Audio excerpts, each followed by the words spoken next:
Audio Jungle.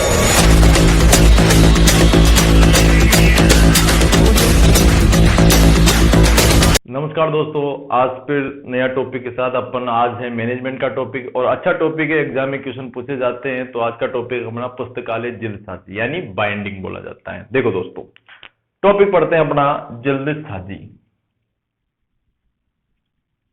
कौन सा topic है दोस्तों? जल्दसाजी।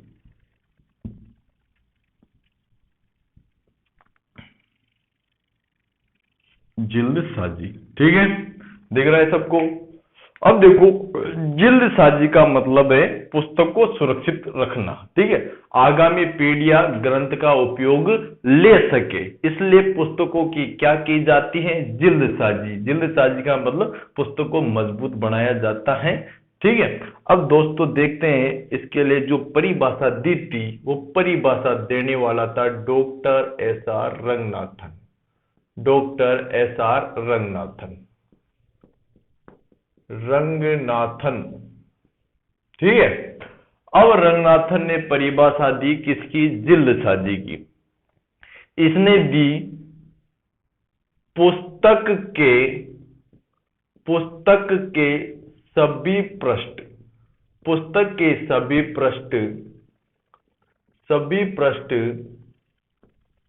इकाई के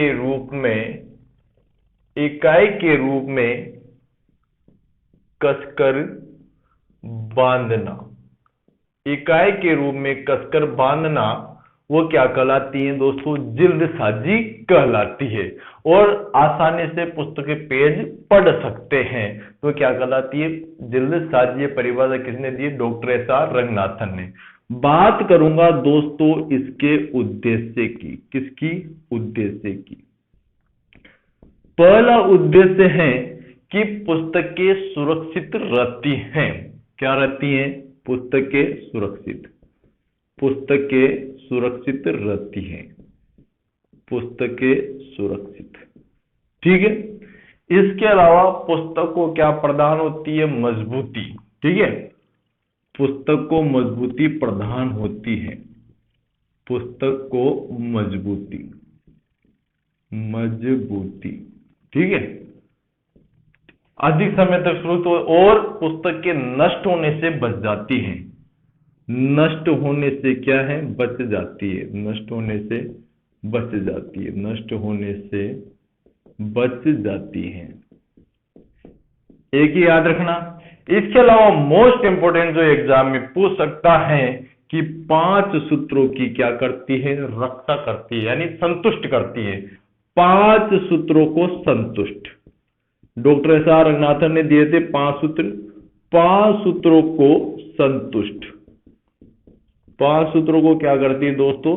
संतुष्ट करती है। कौन करती है? जल्दसाजी। तो दोस्तों ये हो गए पुस्तकालय जल्दसाजी के उद्देश्य। इसके अलावा दोस्तों पुस्तकालय में पुस्तकों को आकर्षक बनाया जाता है और भविष्य में इसका लाभ उठा लिया जाता है पुस्तकों का। मोस्ट इंपोर्टेंट है, आप समझदार हो भाई, नॉर्मल जानकारी है, ठीक है। ये इसके उद्देश्य। आपको तो यही याद रखना है, 5 सूत्रों को क्या करती है? संतुष्ट करती है, बस। इसके बाद बात करूंगा दोस्तों जल्दसाजी के चरण। किसकी बात करूंगा? चरण। और जल्दसाजी के कितने चरण है दोस्तों? 8 चरण। कितने चरण? 8 चरण है जल्दसाजी के, जो मोस्ट इंपोर्टेंट है। और एग्जाम अभी 2019 के एग्जाम में पूछा था 29 दिसंबर को, 2016 के एग्जाम में पूछा था, डीएसएसबी के सब एग्जाम में इन चरण से क्वेश्चन पूछा जाता है। तो ये चरण याद कर जाओ, इससे बाहर क्वेश्चन नहीं जाएगा आपका, ठीक है। एक क्वेश्चन बनेगा जल्दसाजी के कितने चरण है? 8 चरण है। पहले चरण की बात करूंगा। पहला चरण है दोस्तों पृष्ठादि विवरण मिलान। पृष्ठादि विवरण मिलान, ठीक है, या इसे बोलते हैं समाकलन। क्या बोलते हैं? समाकलन, ठीक है। इंग्लिश में कोलेट बोल दो या कोलेशन बोल दो, ठीक है। पहला चरण ही हो गया। अब दोस्तों पृष्ठादि विवरण मिलान में क्या किया जाता है? नाम से स्पष्ट करो, पृष्ठों का क्या करेंगे, विवरण मिलान करेंगे। यानी जो भी पुस्तक के जो भी विभाग है, ठीक है, इंडेक्स अकाउंट जो अपन सब्जेक्ट वाइज सेट करे रखते हैं अंदर, उनको सिस्टम से सेट करेंगे, ठीक है, सेट करेंगे, उनके पेज नंबर मिलाएंगे, ठीक है, आख्या लेखे के अनुसार व्यवस्थित उसके अकॉर्डिंग सेट करेंगे। यानी पृष्ठों का क्या कर रहे हैं, विवरण मिलान कर रहे हैं एकदम सिस्टमेटिक ढंग से, ठीक है। इसमें क्या होता है, तो इस पश्चात विवरण मिलान में क्या होता है, पहले पुस्तक को क्या किया जाता है, पुल किया जाता है। इसमें क्या किया जाता है दोस्तों, पुस्तक को पुल किया जाता है। पुल करने का अर्थ है पुराने धागे व टेप को हटाना, ठीक है। तो आपसे पुल करने का अर्थ क्या है कि पुराने धागे और टेप को हटाना है, क्या कहलाता है, पुल कहलाता है। और पहले में पुस्तक के जो भी पृष्ठ है उनका क्या करते हैं, मिलान यानी समाकलन कर देते हैं। तो ये पहला चरण हो गया खत्म, ठीक है। अब समाकलन कर लिया, अब अपन क्या करेंगे दोस्तों, सिलाई करेंगे। क्या करेंगे, सिलाई को इंग्लिश में बोलेंगे सेविंग। क्या बोलेंगे, सेविंग बोलेंगे, ठीक है। इससे स्टेबिंग भी बोला जाता है। सबसे पुरानी विधि है स्टेबिंग। सिलाई की सबसे पुरानी विधि कौन सी है, स्टेबिंग है। और इसे ओवरकास्टिंग भी बोलते हैं। क्या बोलते हैं, ओवरकास्टिंग भी बोला जाता है। क्या बोला जाता है, ओवरकास्टिंग। पृष्ठादि विवरण के बाद अपन क्या कर रहे हैं, सिलाई। अच्छी तरह से खींच खिंचा के क्या कर देंगे, सिलाई कर देंगे। और आपसे पूछ लेगा कि स्टेबिंग क्या है। स्टेबिंग सबसे पुरानी विधि है सिलाई की, उसे क्या बोला जाता है, ओवरकास्टिंग भी बोला जाता है। सिलाई कर दी, सिलाई करने के बाद आवरण मिलान। क्या करेंगे दोस्तों, आवरण मिलान करेंगे, ठीक है। आवरण मिलान किनका करेंगे दोस्तों, पुस्तक। तो दोस्तों देख रहे थे आवरण मिलान। अब पहले अपन ने क्या कर दी, इस पुस्तक की क्या कर दी, सिलाई कर दी। अब सिलाई कर दी अपन ने, सिलाई करते इसके जो किनारे हैं वो बाहर निकलेंगे, बाहर निकल गए किनारे। अब किनारे बाहर निकले, अब अगली जो स्टेप आती है वो आती है आवरण मिलान, ठीक है। यानी इसकी जो भी ठोका पीछे करके अपन सही कर देंगे, जो किनारे हैं वो तो क्या कर देंगे, कट कर देंगे। इधर किनारे जो भी पेज निकले एकदम कट कर देंगे और इसका क्या कर देंगे, आवरण मिलान कर देंगे दोस्तों, ठीक है। तो ये हो गया अपनी आवरण मिलान तीसरी प्रक्रिया। चौथी जो प्रक्रिया आती है वो आती है पोस्टिंग। क्या आती है दोस्तों, पोस्टिंग आती है। अब पोस्टिंग को इंग्लिश में बोलते हैं दोस्तों एंड पेपर। क्या बोलते हैं, एंड पेपर बोलते हैं पोस्टिंग को, ठीक है दोस्तों। अब पोस्टिंग का मतलब होता क्या है, देखो दोस्तों ये पुस्तक है, ठीक है। अब ये पुस्तक पुस्तकालय में इसकी क्या है, ज्यादा मांग है, ठीक है। कुछ पुस्तकों की ज्यादा मांग होती है तो पाठक आते हैं, बार बार जो खोलते हैं पेज, पढ़ते हैं नहीं पढ़ते। अब क्या होता है भाई, डायरेक्ट अपन पेज खोलते हैं तो डायरेक्ट पाठ्य सामग्री खुलती है पढ़ने के लिए। अब 100 पाठक आए, 100 ही बार बार खोलेंगे तो कोई हाथ धो के भी नहीं आएगा, कोई ऐसे उठ के आ जाएगा तो खोलते के गंदे हाथ भी लगेंगे। और कोई गुस्से में आएगा तो पेज भी फटने की क्या रहेगी, संभावना रहेगी। तो पोस्टिंग क्या होता है, पुस्तक के पीछे, ये मैंने लगा रखे हैं देखो मेरी बुक में, पुस्तक के पीछे के 2 खाली पृष्ठ, पुस्तक के पीछे के 2 खाली पृष्ठ और आगे 2 खाली पृष्ठ, पीछे और आगे के 2 खाली पृष्ठ होते हैं, वो क्या बोलते हैं, उसे पोस्टिंग। अब 2 खाली पृष्ठ होते हैं, इनका उपयोग क्या है, जैसे पुस्तकालय में पाठक आया तो पहले तो क्या होगा, ये 2 खाली पृष्ठ खुलेंगे, ठीक है, ताकि पाठ्य सामग्री अपनी क्या हो, नहीं होगी, गंदी होगी। अब 100 पाठक भी आए, बार बार खोले तो गंदे तो आगे के 2 पृष्ठ होंगे। अपनी जो पाठ्य सामग्री तो यहां से स्टार्ट हो रही है, यहां से आगे तो अपन ने जो मैटर डाल रखा है तो वो कोई मतलब नहीं है इस मैटर का, तो पढ़ने की सामग्री तो यहां से डाल रखी है अपने, जिसका उपयोग किया जा सकता है।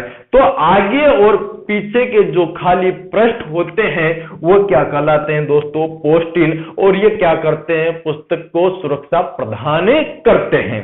अब दोस्तों आगे बात करूंगा, अगला जो चरण आता है 5वें नंबर का, उसका नाम है ग्लेडिंग।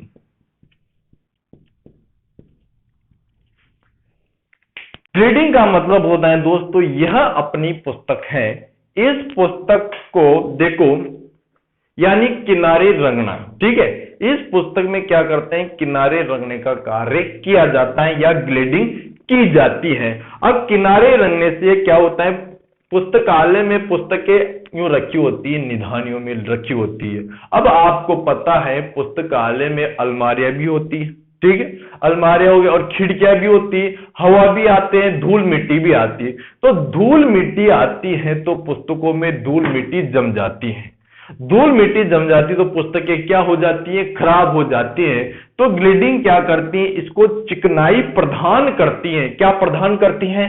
चिकनाई प्रदान करती है। अगर पुस्तकालय में अपन पुस्तक उतारते हैं और इसको झटकते हैं, जिसमें धूल मिट्टी उठ जाती है, ठीक, यानी इसमें जमती नहीं है। तो ग्लेडिंग का काम है पुस्तक को सुरक्षा प्रदान करना, ताकि इसमें मिट्टी की नहीं जम सके, यानी चिकनाई प्रदान करती है।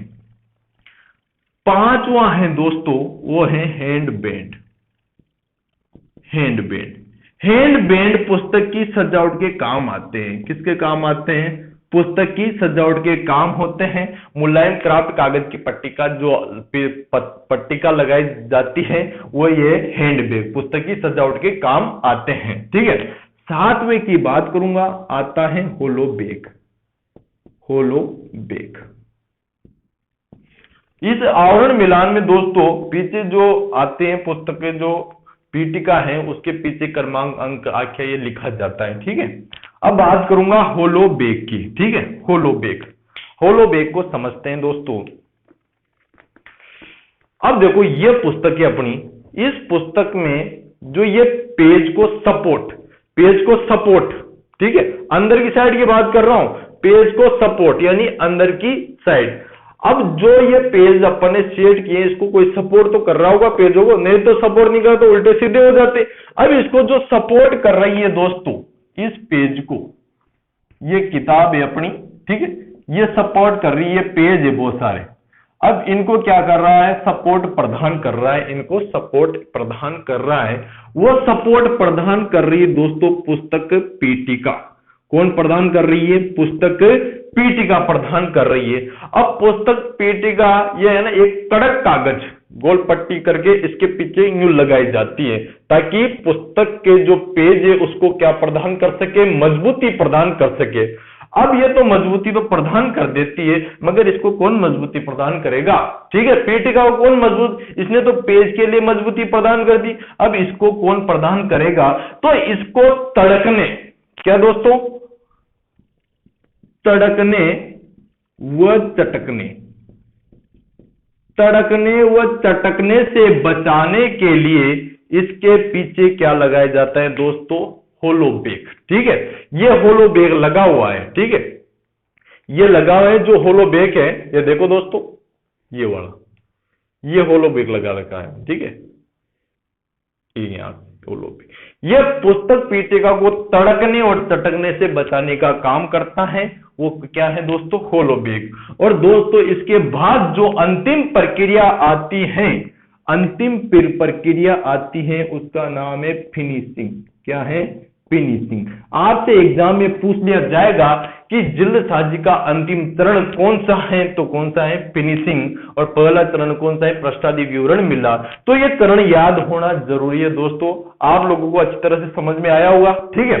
अब बात करते हैं पुस्तकालय, जल्दसाजी प्रकार। जल्दसाजी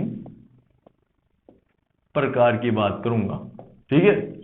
जल्दसाजी के प्रकार में पहला जो प्रकार आता है वह है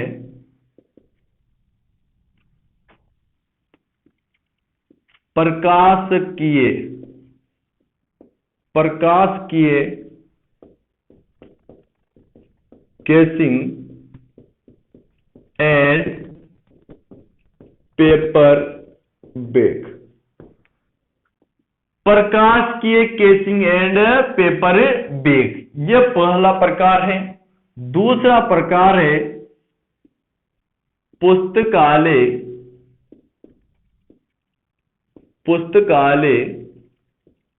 सुदृढ़ जिल्दसाजी।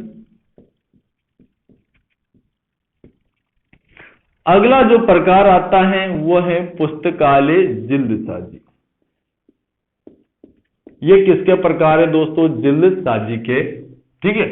पहला जो प्रकार आता है प्रकाशिकीय केसिंग एंड पेपर बेग। इसमें क्या होता है? हल्का स्ट्रा बोर्ड जिस पर रंगीन कपड़ा लगा दिया जाता है और टेप के माध्यम से चिपका दिया जाता है, वो क्या कहलाती है? प्रकाशिकीय केसिंग एंड पेपर बेग। अगला आता है पुस्तकालय सुदृढ़ जिल्दसाजी। नाम क्या है? सुदृढ़। ठीक है, यानी कठोर, यानी पुस्तक को अतिरिक्त मजबूती प्रदान करने के लिए एक मोटा कागज लगा दिया जाता है पुस्तक के साथ। तो कौन सी जिल्दसाजी? पुस्तकालय सुदृढ़ जिल्दसाजी। अगली बात करूंगा पुस्तकालय जिल्दसाजी भी, देखो इसके प्रकार हैं। पहला है पूर्ण चर्म जिल्दसाजी। पूर्ण चर्म जिल्दसाजी। अगला है अर्ध चर्म जिल्दसाजी।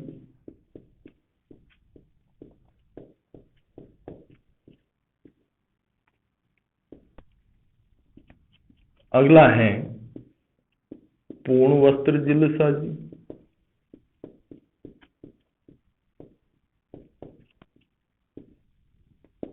अगला है अर्ध वस्त्र जिल्दसाजी।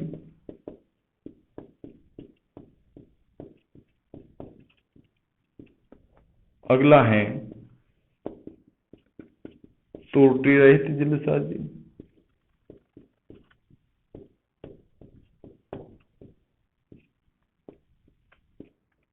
छठा है कागज। सातवां है प्लास्टिक आवरण। ये क्या है? पुस्तकालय जिल्दसाजी के प्रकार। अभी एग्जाम में यहां से पूछा गया था, मोरक्को का जो जिल्दसाजी की जाती है वो है, सॉरी, पूर्ण चर्म जिल्दसाजी है तो वो है मोरक्को का चमड़ा। ठीक है, किससे संबंधित ऐसे क्वेश्चन पूछा गया था। अब देखो पुस्तकालय जिल्दसाजी की बात करूंगा। पहला है पूर्ण चर्म जिल्दसाजी। पूर्ण चर्म का मतलब है यह किताब है, ठीक है, इस किताब में पूरा चमड़ा, ठीक है, पूरा चमड़ा एक साथ लगा रहा हो, किसी प्रकार की काटा पेटी नहीं होनी चाहिए, वो तो क्या कहलाएगी? पूर्ण चर्म जिल्दसाजी। अगली बात करूंगा अर्ध चर्म जिल्दसाजी की, यानी अर्ध चर्म यानी आधा चमड़ा लगा दो, आधा चमड़ा किनारों में पुस्तक पीठिका पर लगा दो, वो अर्ध चर्म जिल्दसाजी कहलाएगी। इसके बाद पूर्ण वस्त्र। अब पहले एक बात बता दूं कि जो चमड़े की जो जिल्दसाजी और धार्मिक ग्रंथों में उपयोग में नहीं ली जाती, क्योंकि जो ऋषि मुनि थे वो जो चमड़े को क्या मानते थे? अशुद्ध मानते थे, इसलिए किसकी की जाती थी? वस्त्र की। अब नाम क्या है? पूर्ण वस्त्र। पूरा वस्त्र लगा दो आप, ठीक है। अगला है अर्ध वस्त्र, किनारों पर वस्त्र लगा दो, अर्ध जिल्दसाजी। अब त्रुटि रहित, ठीक है, त्रुटि रहित ये सबसे सस्ती है, सबसे सस्ती त्रुटि रहित। इसमें क्या है? अगर पुस्तक यहां से फट जाती है तो यहां पर एक कागज लगा दिया जाता है और किसी औद्योगिक पेस्ट के माध्यम से चिपका दिया जाता है या सिलाई कर दी जाती है, तो वो क्या कहलाती है? त्रुटि रहित जिल्दसाजी। कागज जो कागज से की जाती है। और अगली है प्लास्टिक आवरण, जो अभी वर्तमान में चल रहा है, सबसे सरल सबसे अच्छा है, ठीक है, तो अभी ये वर्तमान में की जा रही है प्लास्टिक आवरण द्वारा। ठीक है, ये हो गए दोस्तों जिल्दसाजी के प्रकार। अब दोस्तों मैं बात करूंगा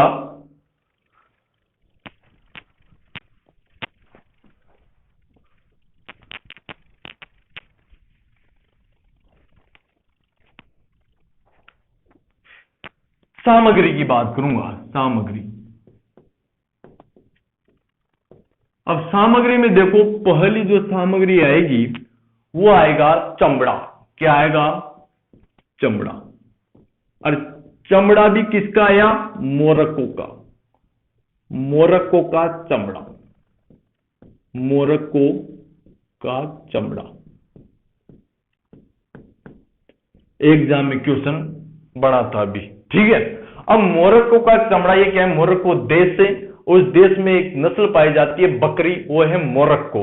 तो ये किसकी खाल से प्राप्त होता है, बकरी की खाल से। बकरी की खाल से प्राप्त जो चमड़ा है वो क्या कहलाता है, मोरक्को। ठीक है, ये जो मोरक्को है, ये चमड़ा है, ये होता है, इसमें होते हैं रेशे।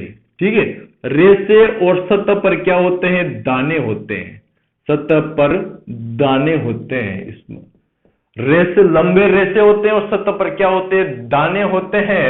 और बढ़िया मोरक, और ये जो उपयोग में लिया जाता है, ज्यादातर उपयोग में आने वाली पुस्तकों के, उपयोग में आने वाली पुस्तकों, आने वाली वह, इसके अलावा गरिमा युक्त पुस्तकों में इसका उपयोग किया जाता है। और बढ़िया मोरक्को का चमड़ा अधिक टिकाऊपन रखता है। यह हो गया मोरक्को का चमड़ा। बात करूंगा दोस्तों दूसरे चमड़े की। दूसरा चमड़ा आता है बछड़े का चमड़ा। बछड़े का चमड़ा, बछड़े का चमड़ा।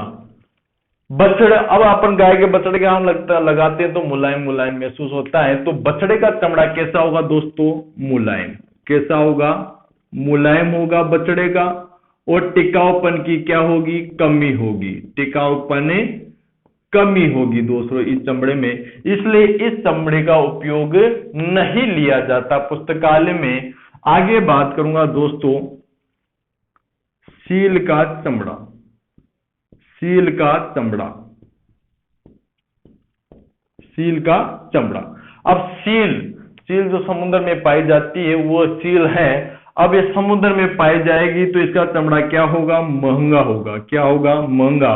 मगर इसका जो चमड़ा है कड़क भी होगा। ठीक है, कड़क होगा तो टिकाऊपन, सबसे अधिक टिकाऊपन कौन से चमड़े में होगा, सील के चमड़े में। मगर इसका उपयोग नहीं किया जाता महंगा होने के कारण।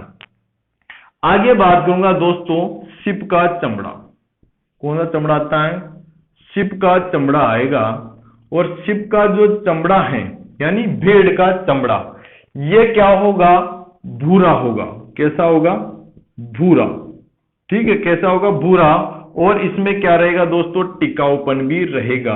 पुस्तकालय में ज्यादातर उपयोग में इस चमड़े का, इस शिप के चमड़े का क्या किया जाता है, प्रयोग किया जाता है। तो इसमें इसके भी नस्ल हैं, इसके भी प्रकार हैं। पहला आता है बेसिल, पहला बेसिल, दूसरा रोन, तीसरा आता है स्काईवर्स। स्काईवर्स, बेसिल, रोन, स्काईवर्स। ठीक है, तो बेसिल है, ये है उच्च क्वालिटी का। कैसा है, उच्च क्वालिटी का। और ये है दोस्तों मध्यम क्वालिटी का। कैसा है, मध्यम क्वालिटी का। और स्काईवर्स है दोस्तों निम्न क्वालिटी का। रोन है वो बबूल की छाल में पकाया जाता है। किसकी छाल पर पकाया जाता है, बबूल की छाल पर। बबूल की छाल पर पकाया जाता है। बबूल की छाल पर क्या किया जाता है दोस्तों, पकाया जाता है। किसका, रोन। तो ये इसमें टिकाऊपन अधिक होता है, पुस्तकालय में अधिक उपयोग में लिया जाता है शिप का चमड़ा।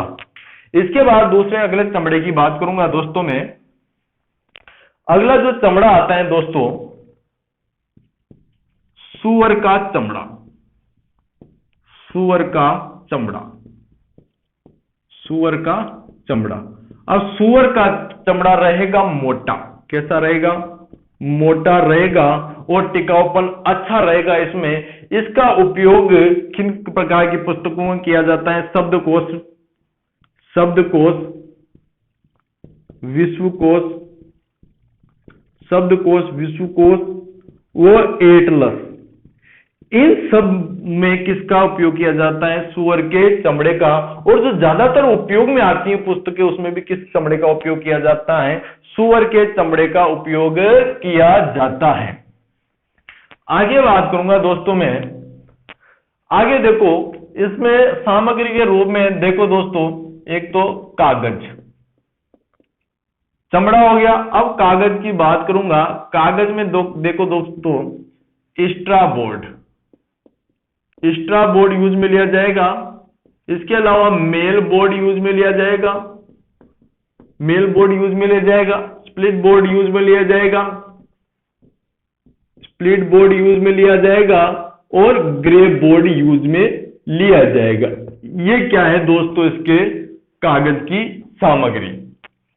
अब सिलाई के लिए जो सामग्री चाहिए, सिलाई के लिए सबको पता है, धागा चाहिए, सुई चाहिए, फीता चाहिए, धागे की गेज चाहिए, धागे की गेज, यह सब किसमें चाहिए, सिलाई सामग्री में। और चिपकाने के लिए अपन बात करेंगे औद्योगिक पेस्ट। किसकी बात करेंगे, औद्योगिक पेस्ट, ये चाहिए चिपकाने के लिए औद्योगिक पेस्ट। इसके अलावा अभी जो नीला तोता, किसका उपयोग किया जाता है, नीला तोता।